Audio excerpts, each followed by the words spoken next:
All right, what up guys? So real quick, we want to talk about stabilizing in the glutes. Okay, so I've done a whole lot of stuff on quad dominant guys, heel disconnection, like hip hinge, okay, all of those things, right? So today I just want to specifically talk about like why as pitchers, when we really kind of enter our drive phase, right? So the phase in which we come down from, or we descend from our leg lift, entering this phase right here, why do we want to truly stabilize that force production with our glutes? So to put it simply, again, I'm not an expert in regards to human anatomy or strength and conditioning or anything like that, but just simple kind of common sense, you know, we want to maximize our biggest muscle in our body, which is our glutes, right? So it's the same reason why if we're trying to pull something from the floor, we're going to be able to pull, typically 99% of the time, right, a higher weight than we were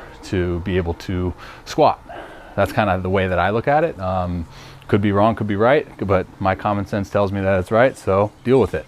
So when we truly descend from our leg lift and we enter our drive phase, if we are not in a good position to stabilize that force, we're not going to stabilize the force, right? So the brain is constantly protecting itself against any type of harm, any injuries. It's going to compensate any which way to protect against potential injuries or threats, right?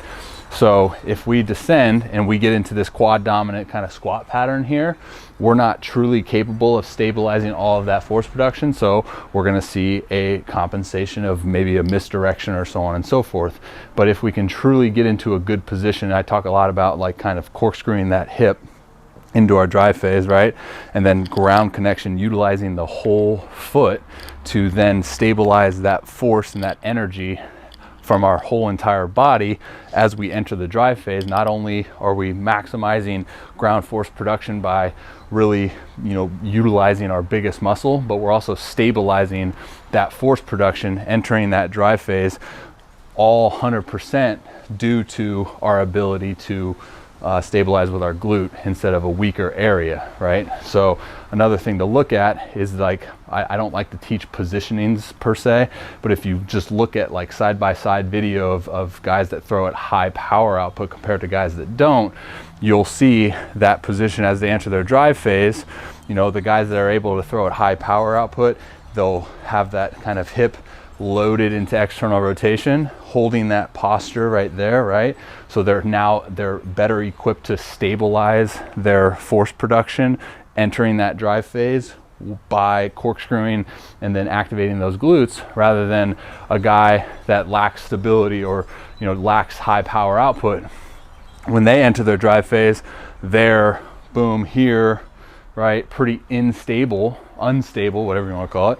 So therefore, they don't have the ability to truly express a ton of energy into the ground, nor do they have the ability to stabilize that energy coming down into their drive phase. So when they come down to front foot strike, they now have a limited amount of kinetic energy to express up through the chain, right? So all we're trying to do is express as much kinetic energy as possible, ground force production, and then we're trying to have minimal leakages, and then by being on time in session with things moving and stabilizing up through the kinetic chain out through the fingertips at ball release. So hopefully that makes sense. I just wanted to make a video in regards to why when we come down into our drive phase, we want to truly stabilize with our glutes. So I'll try to do like a video. I've done plenty of videos side by side, but just another one I'll try to put into this clip that shows you those positions that I'm talking about with guys that, you know, are able to attribute high freaking velo compared to those that aren't. So